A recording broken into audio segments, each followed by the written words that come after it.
হিসাব রাখা আমাদের জন্য জরুরি। এই জন্য আরবি ভাষায় হিসাব রাখা হলো ফরজে কিফায়া।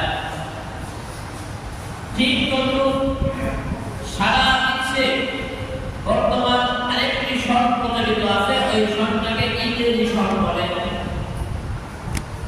আমাদের বাংলাদেশ সহ ভারত উপমহাদেশ সহ বিশ্বের অনেক রাষ্ট্রে এই ইংরেজি শর্তকে অনুসরণ করে বিভিন্ন কাজ পরিচালনা করা হয়।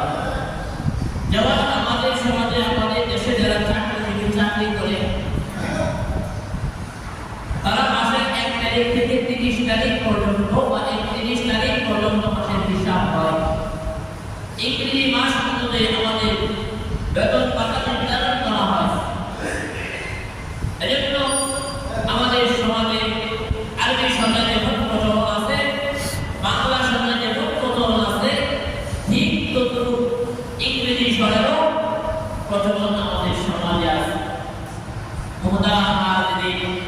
আমাদের এই ভারত উপমহাদেশে আরেকটি স্বরের প্রচলন হলো বাংলা স্বরের প্রচলন। আমরা জানি বাংলাদেশ, পাকিস্তান, ভারত এক সময় এই সম্পর্কটা একটাই রাষ্ট্র ছিল। পরবর্তীতে আস্তে আস্তে এই রাষ্ট্রগুলো ভাগ হয়ে গেছে।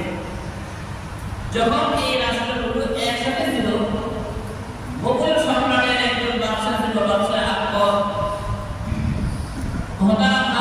এই বাদশা আকবরের জমানা থেকে এই মানুষের আমরা যে কৃষিকাজ পরিচালনা করি, কৃষিকাজ করি, এই ফসল যে আমরা ফলাই, এই ফসল ফলানোর সঙ্গে ওই সময় মানুষের কাছ থেকে যে ট্যাক্স নেওয়া হতো, কর নেওয়া হতো, ফসলের মাধ্যমে মানুষের কাছ থেকে কর নেওয়া হতো। আমরা আমাদের জমির খাজনা দিই না, জমির ট্যাক্স দিই না, ওই সময় মানুষের কাছ থেকে খাজনা আদায় করা হতো, ট্যাক্স নেওয়া হতো ফসলের মাধ্যমে। তো ওই ফসলের মাধ্যমে যদি ট্যাক্স নেওয়া হয়, আরবি সনের হিসাব করলেও হবে না, ইংরেজি সনের হিসাব করলেও হবে না। এজন্য বাদশা আকবর তার জমানায় মানুষের কাছ থেকে যথা সময়ে সঠিকভাবে মানুষের কাছ